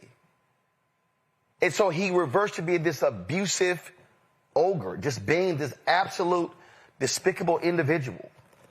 And see, folks, what we also saw took place today in the Oval Office, because the question that she asked before that dealt with the role of the Saudi crown prince in the brutal murder of Khashoggi. Now here's what's crazy. The American intelligence came to the conclusion that he ordered the brutal killing of Khashoggi. And guess what happened? Did he answer? No. No covered for him? Trump, listen to this. Is it appropriate, Mr. President, for your family to be doing business in Saudi Arabia while you're president? Is that a conflict of interest? And Your Royal Highness, the U.S. intelligence concluded that you orchestrated the brutal murder of a journalist. 9/11 families are furious that you are here in the Oval Office. Who are you with? Why should Americans trust Who are you with? And the same to you, Mr. President. Now, who are you with? I'm with ABC News, sir. You with who? ABC News, sir. Fake news. ABC fake news. One of the worst in the business. But I'll answer your question. Thank you. I have nothing to do with the family business. I have left, and when I've devoted 100% of my energy. What my family does is fine. They do business all over. They've done very little with Saudi Arabia, actually. I'm sure they could do a lot. And anything they've done has been very good. That's what we've done. We've built a tremendous business for a long time. I've been very successful. I decided to leave that success behind and make America very successful. And I've made America more successful by far than it ever was, and that it ever could have been, no matter who was president. There would be nobody bringing in $21 trillion, that I can tell you right now. As far as this gentleman is concerned, he's done a phenomenal job. You're mentioning somebody that was extremely controversial. A lot of people didn't like that gentleman that you're talking about. Whether you like him or didn't like him, things happen. But he knew nothing about it, and we can leave it at that. You don't have to embarrass our guest by asking a question like that. Embarrass our guest by asking a question like that. Mustafa, is he a grown man? Can he answer for himself? He can most definitely answer for his own self. He helps to run a major country, so he can definitely speak for himself. It's I've watched a lot of presidents. I advised a couple of them. I don't think that there were any in the past who would ever even come near to this type of a situation of having an American citizen who's been killed and then you defending and uplifting someone who may have had something to do with it. So we're living in this really like alternative universe almost whenever you walk into, or the cameras go into the White House, and the things that you see them say and do. It makes you really understand that, what was it Michael Jackson said, they don't care about us. They truly don't care about any of the American citizens that are out there. They don't care about we the people. They don't care about any of those things that we often think that most folks who sit in that important seat would actually do. But it also sends a message to dictators across the planet that you can literally do anything, and you still can have a place with this current administration if you are willing to invest enough. You heard him kept talking about trying to get him to say that he was going to invest $1 trillion. I think he was up to like $600 billion. First of all, yeah, so Saudi Arabia is going to invest $1 trillion. Saudi Arabia's GDP is 1.1 trillion. They're not going to invest $1 trillion. He is such a damn. I keep telling people he lies about lies. Well, this is true. We all know that. But the American people sometimes are not paying attention. People are busy working and doing other things, and that's why you got to bring this stuff forward, because this is a very dangerous situation. Again, it's the message that you're sending to others across the country. You see it sometimes in the way that he will uplift Putin, and then they might get into a small disagreement, and then he'll back away for a second, but he always comes back to these dictators who do this not just egregious things, they do these deadly things across the planet. So folks just need to pay attention. But, elections have consequences. And when you put an individual like this into the White House, unfortunately, these are the types of things you're going to get. And Randy, we know his ass lying about business interests in Saudi Arabia. We know he lying. He is the most corrupt. He is pimping the Oval Office for everything. Oh, absolutely. He's conducting business and making himself a very, very rich man and his family rich. And journalists have always served such an important part in making America run. They are the ones who bring out the truth. They hold our leaders accountable. And so because we have a crook in charge, a felon in charge, he does everything in his power to silence the journalists, the ones who are courageous enough to ask him the hard questions, the ones that he can't answer, the ones that he doesn't want to answer.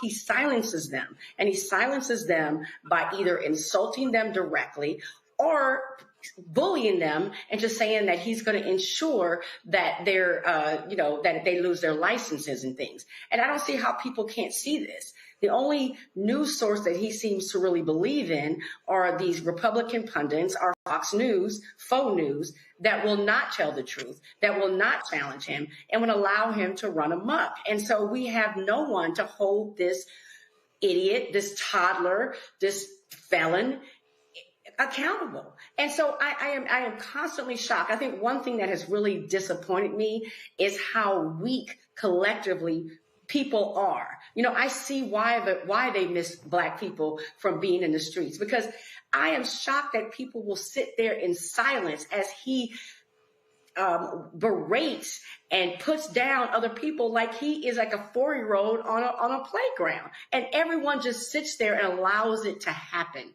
I've never seen where you beat a bully by just staying quiet.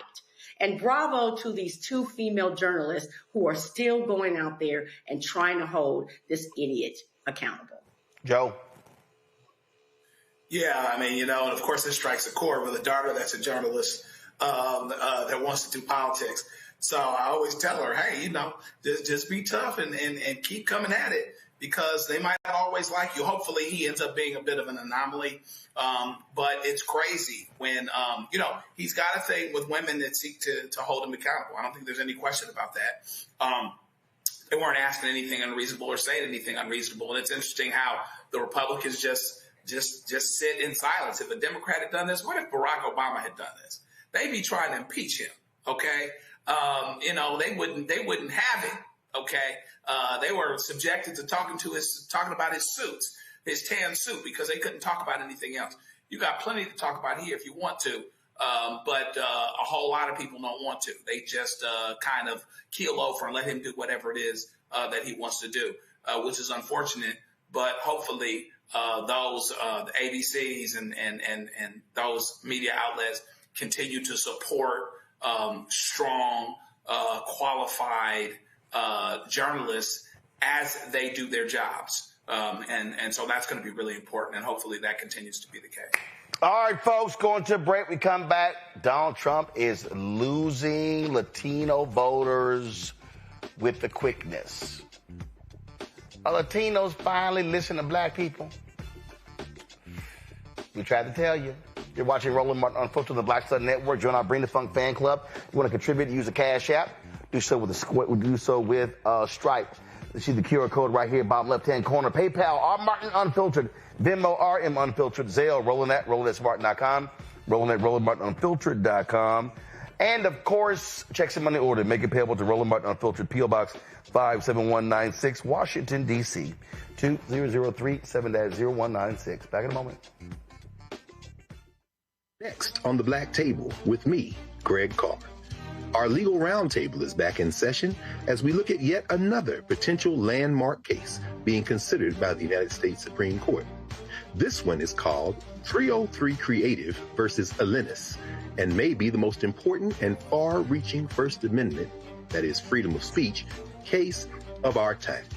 It could, depending on how the court rules, open the door for a return of Jim Crow segregation laws. It's true. If you say we can discriminate against one, you're saying we can discriminate against all. That's on the next Black Table. Don't miss it. Right here on the Black Star Network. Hey, what's up, everybody? It's Godfrey, the funniest dude on the planet. And you're watching Roland Martin Unfiltered. Last night, the House approved a resolution condemning Congressman Chuy Garcia for his decision to how he chose not to seek re-election. Go to my iPad. This was the vote. 183 Democrats voted against it. 23 Democrats joined it. 213 Republicans did as well for 236. Now, Democrats were fighting this because they were supporting Garcia. But the problem is how Garcia left. In fact, he tried to suggest that, oh, no, he decided to retire. Here's the problem. His chief of staff, Patty Garcia, she dropped her petition 3 days before he dropped out. Let me say it again. No, don't go to it yet. Let me set it up. So the woman who was the chief of staff for Garcia,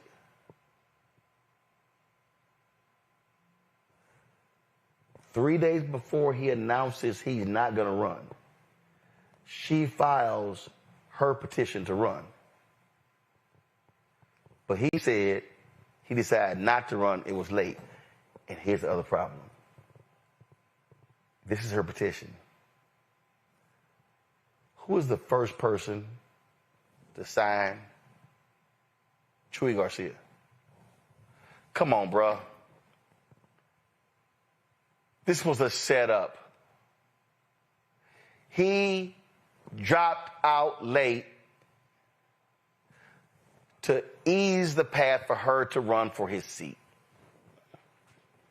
You can't say you decided late when 3 days before you dropped out, she mysteriously filed her petition. And you the first person who... See, you knew you couldn't announce 3 days before the deadline because you knew others would run. Chuy, that's that bullshit. That's that bullshit. And they should have voted against your ass, and you should have been called out for it because your ass was wrong. Speaking of wrong, Latino voters, we tried to tell y'all asses that man didn't give a damn about y'all, but the proximity to whiteness, oh my God, y'all were just loving y'all some, oh my God, I love how he hugs the flag. Oh my God, I love how he's an American. I love how he stands with us. We are all one. We are Latinos for Trump. We are Cubans for Trump. We love us some Senor Trump. We made songs and dances for Trump. And Trump got in there and sending y'all asses out of here. Trump is sitting here lighting your asses up. Snatching your mamas and your daddies and your aunts and uncles and your cousins. Just jacking y'all up left and right. We tried to tell you, but no. Y'all was so adjacent to white that y'all wanted to line up with them MAGA fools. Now what y'all gonna do? So now when you look at polling data is showing how Latinos in huge numbers are running away from Donald Trump. In Virginia, big shift to Democratic candidates. The question is, how will this play out in 2026? Will Latino voters finally wake the hell up and realize that Trump ain't their daddy? And he's not going to sit here and save them. And he don't give a damn about them. Latinos are mad about the economy. They're mad about immigration. All of this stuff. We tried to tell you. Chris Towler, director of the Black Voter Project, co-founder of Black Insights Research, joins us right now. Chris, always glad to have you on the show. So, Chris, ain't it amazing what happens when folks learn the hard lesson? What's that phrase? Hard head make for a soft ass? It seems like that's the case here. This CNN poll is really interesting, and Latinos have pretty much shifted directions completely, not just when it comes to approval, but when it comes to their views on Trump handling the economy, and even their views on how Trump's handling immigration. And so kind of full circle here on all of the things that seem to matter the most when it came election time in 2024. See, I'm confused, Chris, because see, all them people talked about how Trump was so good for the economy. They talked about how he was, oh my God, he's going to be bringing in the golden age. Man, we are just going to be swimming in cash and gold bars. And, oh man, it's just going to be the time of our lives. That's a lie.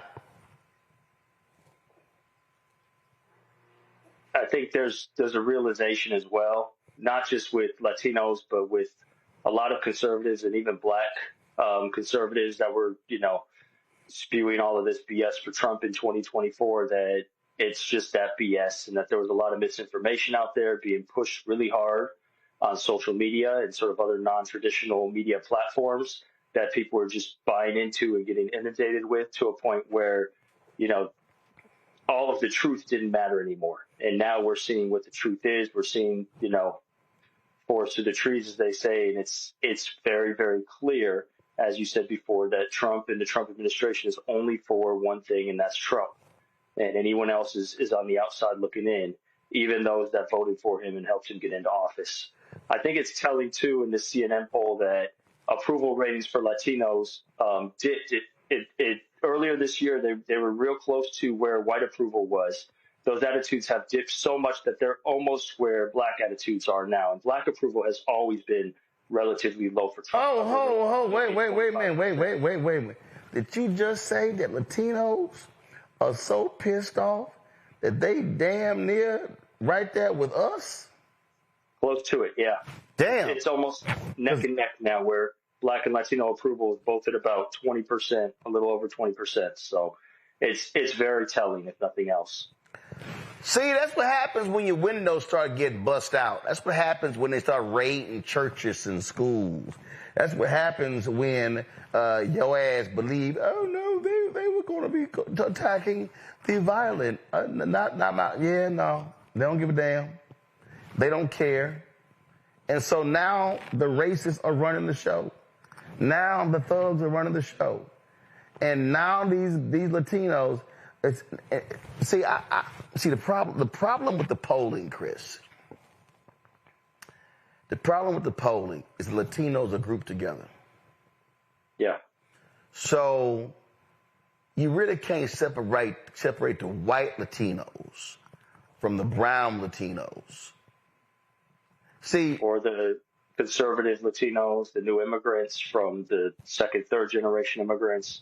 And even in this poll, the numbers are so few that it's very hard to say anything here beyond just these really large shifts that are taking place, because, it's a sample of about 1,200 people. But when CNN reports the results, they still have to report people of color together all as one, just because there's not enough numbers to actually dig into these things.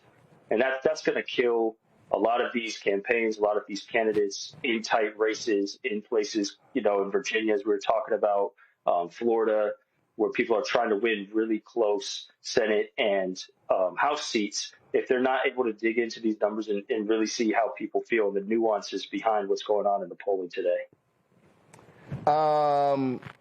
You look at this stuff all the time. Are we seeing black folks harden against this fool?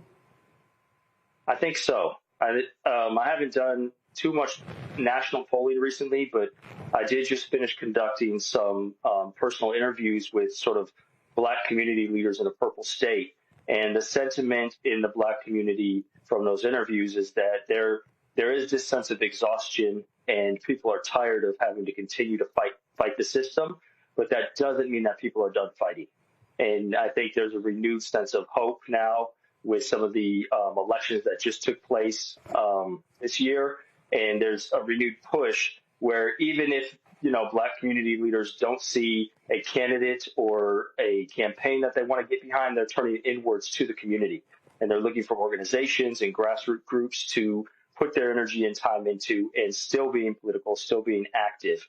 Again, it's going to come down to how we get people who are not usually active, who don't usually pay attention to politics, to the polls in the upcoming midterms, because that's going to, turn the tide in, again, these races that are just 1 or 2 point margins. And so, but there's absolutely a sense that the black community is becoming more hardened towards Trump, similar to we saw as we approached the 2020 election, but it's happening much sooner in the presidency this time.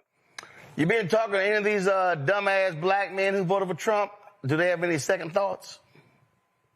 I don't pay attention to that crowd too much these days, but I have been seeing some second thoughts, but more through contradiction than anything else. A lot of voters who are very loud and outspoken are very stubborn, and so they're not going to outright say that they were wrong, but they are going to say, oh, well, now we're not getting this, or what happened to reparations, or these things that we thought were going to happen. We're going to get another stimulus check. So the same old kind of talking lines, but it's very clear that there is some sense of buyer's remorse for a lot of these people from underrepresented communities that were throwing their support behind this administration.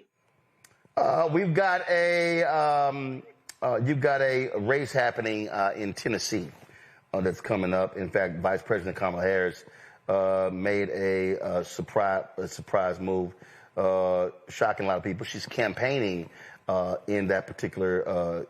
She's campaigning today for Afton Bain in that particular race, and you try to explain to people that the role that the black voter can play in that race. It's almost 17% African American. Go to my iPad. The breakdown of that district is non-Hispanic white, 71.9%. Hispanic is Latino, 6.2. Black, African American, 16.7. Asian, 2.8. Native American, other 2.6. The reality is she is going to need a massive black turnout. But also, many believe that she is going to be able to pull a significant amount of white voters. But the point that you're making, if you want to reach those voters, you're going to have the folk who can speak to those voters. Absolutely. And there's no one right now more present to speak to black voters than Harris. She still holds a lot of admiration in the black community. And in a race like that, even if you could split white voters 50-50, right, you need those black voters to get over the hump. And in that district of Tennessee, it's going to be a really hard task to win that type of white support. I think right now it's estimated at a 10-point advantage for Republicans. So there's a lot of ground to make up. But say you split white voters 55-45 and you win 90+% of black support and you get black voters to the polls, it's absolutely realistic to think you could win that race.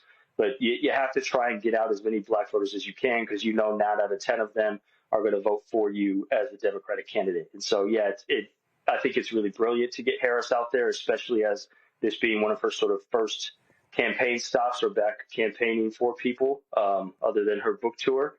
And so it's going to get a lot of people's attention, especially in the black areas in that district. All right, real quick question from the panel. Joe, you first. Kind of connected. What's the best way for us to continue to inform citizens, voters, particularly black voters, to really, get back in the race, stay in the race as pertains to voting and participation? Or is the suffering that some are going through, black women losing jobs, et cetera, is that helping to take care of and make them more perceptive and aware about the voting? I think the suffering, if you will, is going to mobilize some voters, but there's also going to be a significant group of black voters that needs compassion, and you're going to need to understand why they might feel alienated, removed, tired, exhausted with politics right now, and come up with political arguments that, on the one hand, absolutely do impression upon them the dangers that are imminent with the Trump administration and sort of the MAGA Republicans in power, while at the same time discussing ways that their lives could get better through politics in the future, right? And sort of have a short-term game and a long-term game when it comes to talking with black voters. But first and foremost, be empathetic and understanding as to why black voters or the black community in general might be feeling really sort of disillusioned at this moment in time. Mustafa? You know, there's been a stronger focus in certain parts of the country, with ICE and a number of other things that, Latino voters are experiencing. I'm curious, in those areas, are we seeing more of the individuals there moving away from the Republicans, or is it just across the country? That's a good question. I haven't seen any specific data suggesting that the proximity to sort of ICE raids or ICE activity is moving Latinos any more than these trends we've seen nationally. I wouldn't be surprised, though. Sort of similarly or related work on black voters suggests that the movement of sending the National Guard can be mobilizing and likely has in some of these cities. So even though there's no analysis or data out there, I would, theorize or posit that this would have some sort of impact on Latinos and their views of the Trump administration, especially when it's directly affecting their lives, right? That's what makes the big difference here. Randy? Similar question. Are we seeing a breakdown by gender and age with the Latino voters?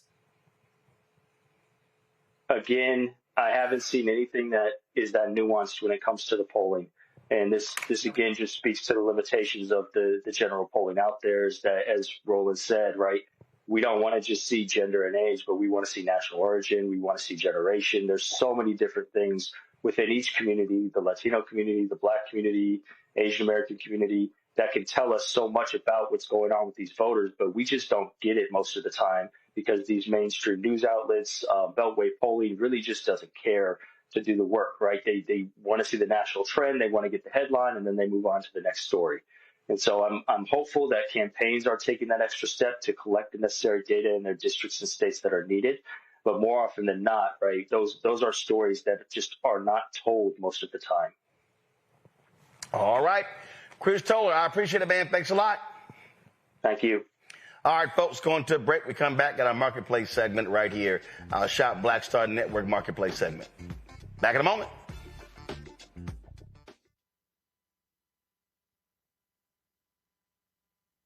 This week on A Balanced Life with Dr. Jackie, are you looking for clarity on your believer's journey?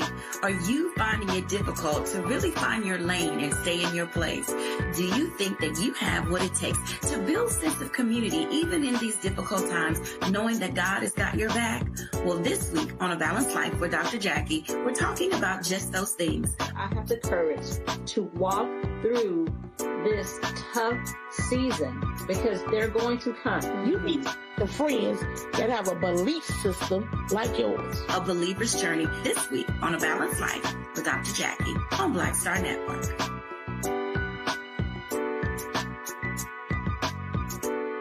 This week on The Other Side of Change. Book bans, anti-intellectualism, and Trump's continued war on wisdom. This is a coordinated backlash to progress. At the end of the day, conservatives realized that they couldn't win a debate on facts. They started using our language against us, right? Remember when we were all woke and the woke movement and all that kind of stuff?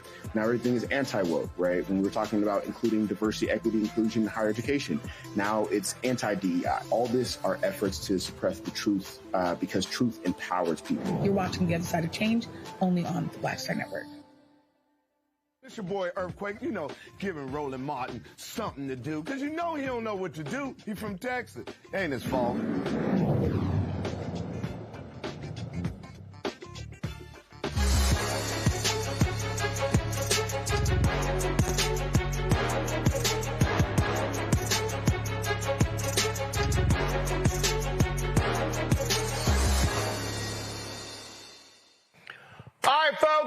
we are approaching holiday season. I mean, not fully yet, but my birthday was Friday, so, y'all want to hook a brother up. I'm just saying.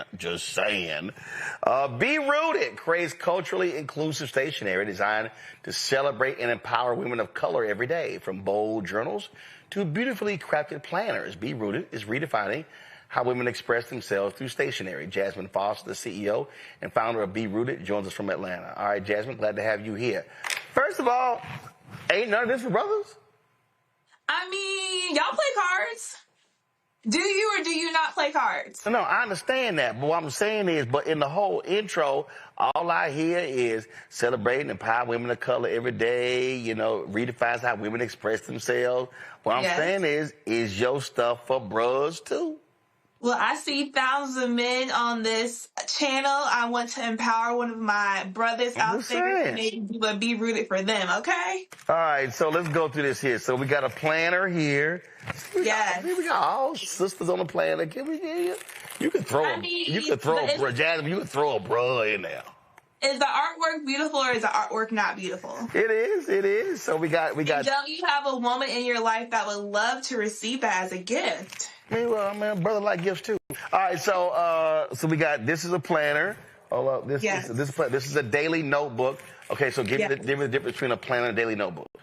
Okay, so a planner is something that's going to help you get your day more organized. So there's going to be room for you to write down your hourly thoughts. There's going to be room for you to write down your meal plans. We're always trying to make sure that we have getting our fitness together. There's going to be room for your notes versus a notebook is going to be more open-ended. So this is for the girl who's looking to journal, who's just looking to write her thoughts out. She's looking to keep a log of what she needs to do. All right. So then what we got here? We got coffee mug and wine glass. Yeah. So that one says before work and because work. Because I don't know about you. Sometimes before work, I need a little bit of caffeine. Nope. And after work, I need a little bit of, wine does the body good. No, I don't do caffeine. I don't do wine. I'm ready to roll at any time. You don't need caffeine?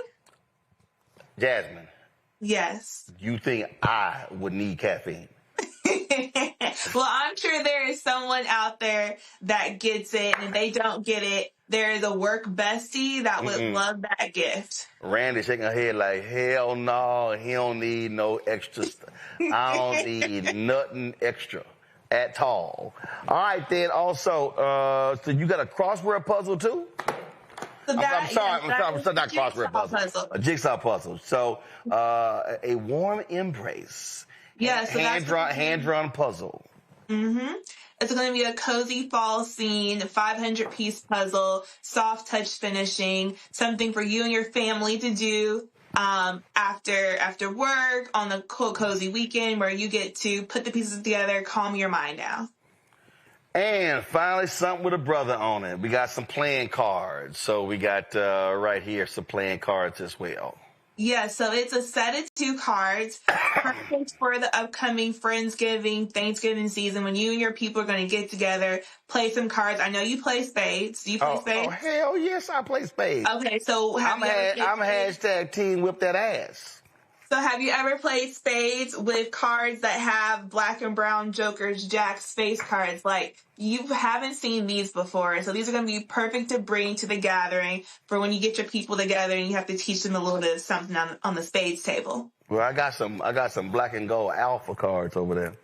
Okay, I see you, brother. I'm an AKA. Let me see here. First of all, let me make sure that these cards are appropriate.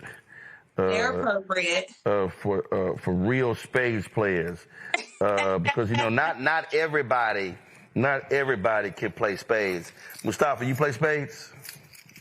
Yeah, I've been playing spades since I was about 10, 11 years old. All right, smart man, smart Rand. Joe had to go. Randy, you play spades? Do I play spades? From Tuskegee University. That don't mean a damn thing. That don't mean a damn thing. I done met some more bougie Negroes who don't play spades, and so I just need to. People who get to HBCUs, they all know. No, you have to survive. I know some HBCU folk who don't play spades. Let's see here.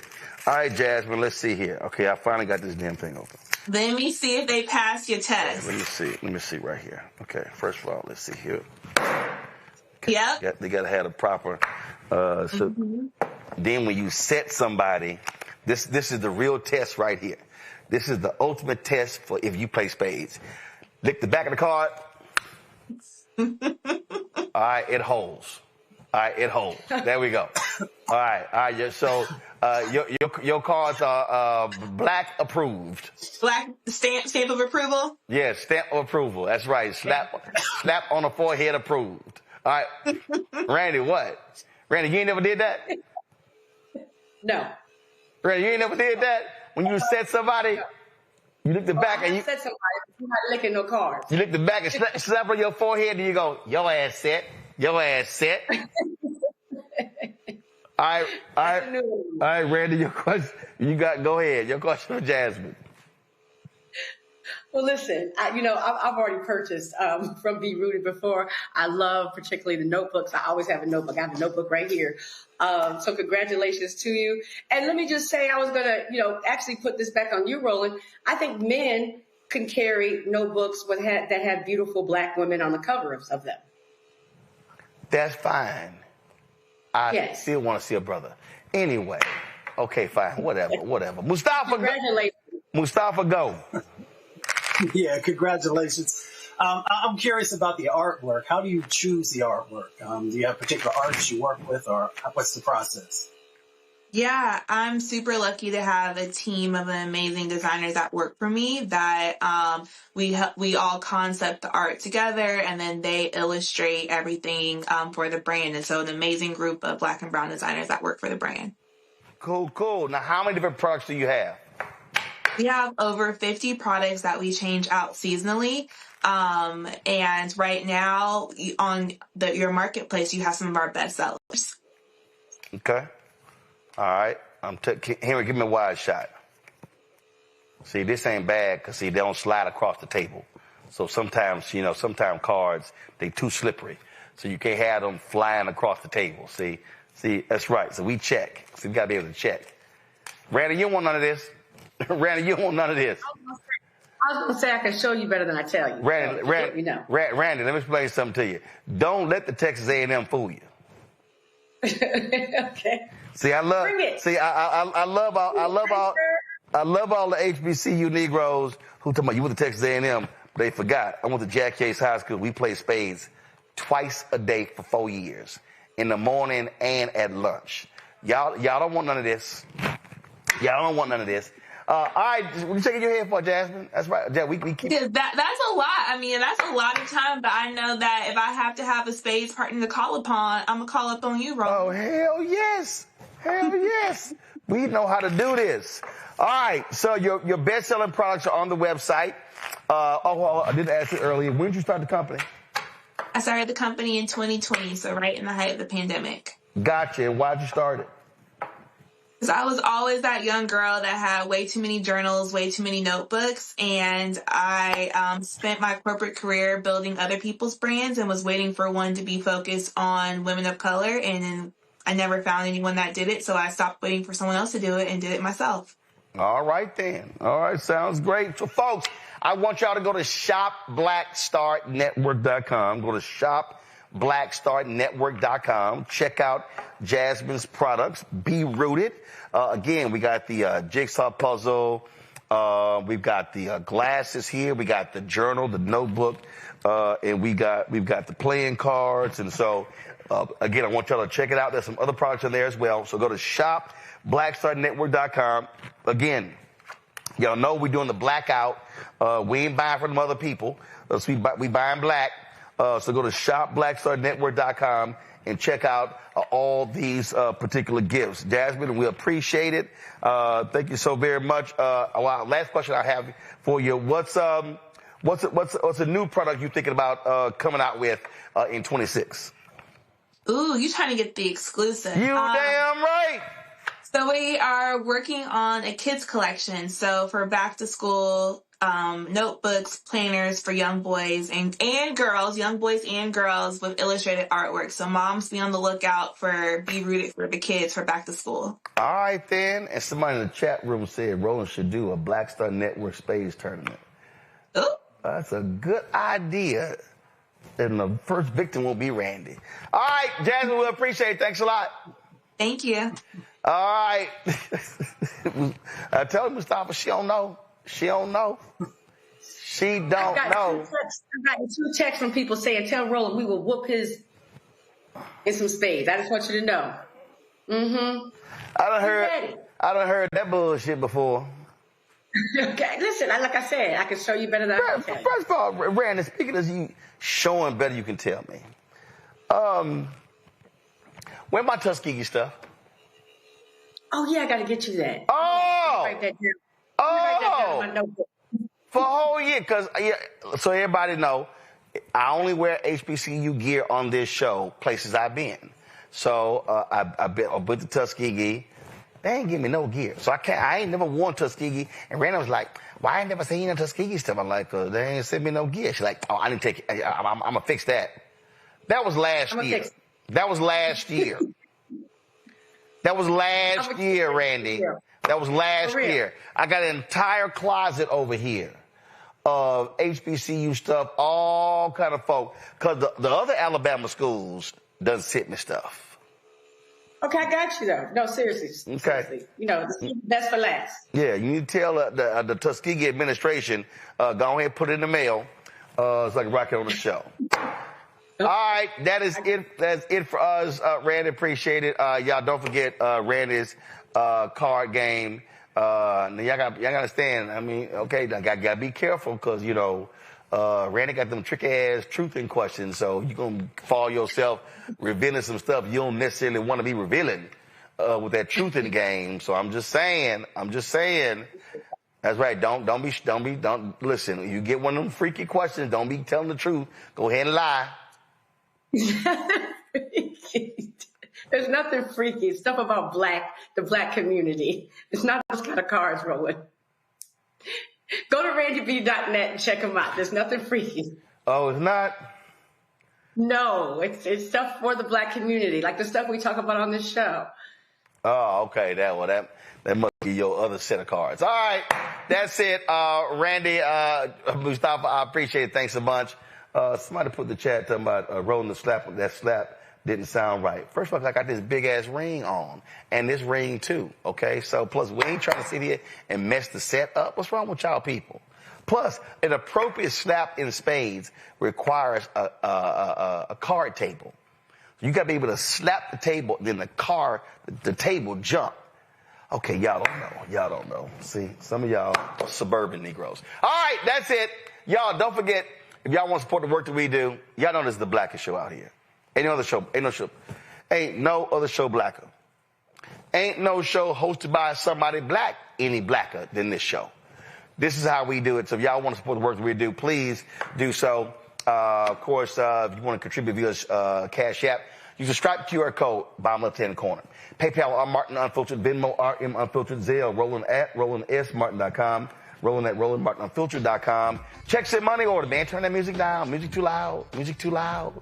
Came in, you gotta ease in. You gotta slide, you gotta pop that thing up. You just can't. Come on now. Check some money order. Make it out to Roland Martin Unfiltered, P.O. Box 57196, Washington, D.C. 20037-0196. Download the Black Star Network app. Keenan, let me know how many downloads we have. Have we hit 200,000?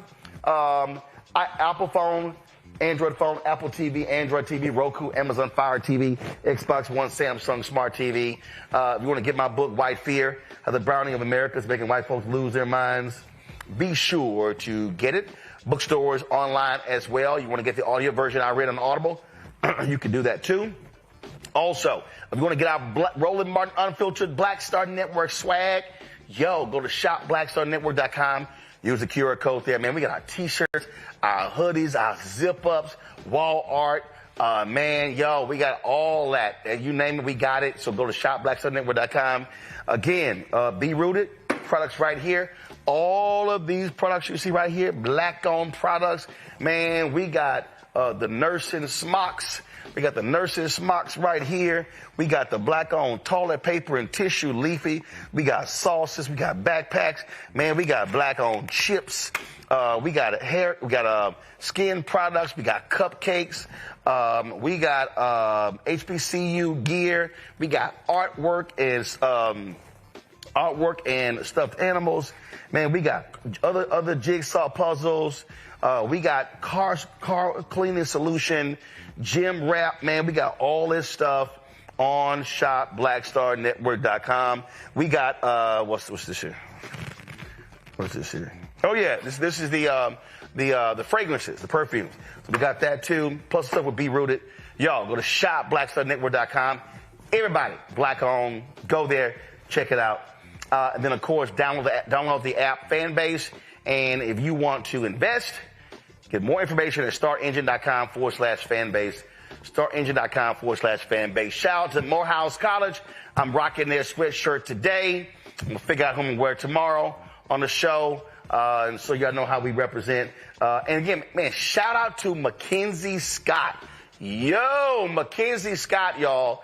She has given more than $700 million. $700 million. Just keep the camera right there. $700 million to HBCUs. I mean, it seems like every day we get a new announcement of a gift. And yo, well, I can't find my stuff. I was about to do a presentation on air. I don't know where it is. Oh, is it? Yes, it is. Is this it? Oh, good. I found something from them. All right. Here we go, y'all. They sent me a hat. Hey, so today, Mackenzie dropped, what was it, 38 million? Congratulations, Xavier University. Billionaire philanthropist Mackenzie Scott gave $38 million today to Xavier University. Yo, she's giving money to Philander Smith, University of Maryland Eastern Shore, Bowie State, Howard, Spell. Yo, seriously. So 38 million to Xavier University. So support them. And Xavier, y'all gotta send me something to wear. I can't wear a bag. Just saying, can't wear a bag. All right. So Xavier, congratulations. Folks, I'll see y'all tomorrow right here. Roland Martin Unfiltered on the Black Star Network. Y'all know how we close the show out.